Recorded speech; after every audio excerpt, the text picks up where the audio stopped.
नवी मुंबईच्या आंतरराष्ट्रीय विमानतळावर पहिली प्रवासी सिम्युलेशन चाचणी अतिशय थाटात आणि शिस्तबद्धरित्या पार पडली असून 29-30 नोव्हेंबर या 2 दिवसात तब्बल 1600 जण प्रवासी म्हणून सहभागी झाले होते.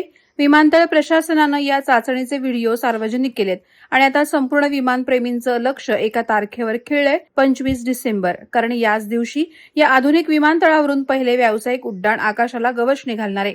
या चाचणीत प्रवेशद्वारापासून बोर्डिंगपर्यंत आणि बॅगेज क्लेमपासून विमानतळ सोडण्यापर्यंत प्रत्येक घटकाचे काटेकोर परीक्षण झाले. चेक इन काउंटरवर प्रवाशांची रांग, सुरक्षा तपासणीतील शिस्त, बोर्डिंग गेटवरील हालचाल, बॅगेज बेल्टवर सतत फिरणाऱ्या ट्रॉली याची रंगीत तालीम घेण्यात आली.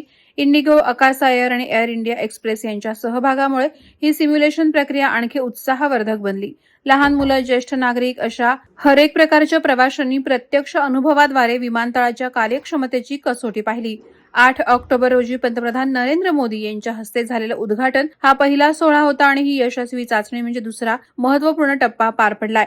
देशातील सर्वात मोठे ग्रीनफील्ड विमानतळ म्हणून पाहिले जात असलेल्या नवी मुंबईच्या विमानतळावर आता मुंबई विमानतळाचा मोठा प्रवासी भार येणार आहे. अधिक महत्त्वाचं म्हणजे येथे देशातील इतर विमानतळांच्या तुलनेत सर्वात कमी वेळेत बॅगेज क्लेम होणार अशी अपेक्षा निर्माण झाली आहे.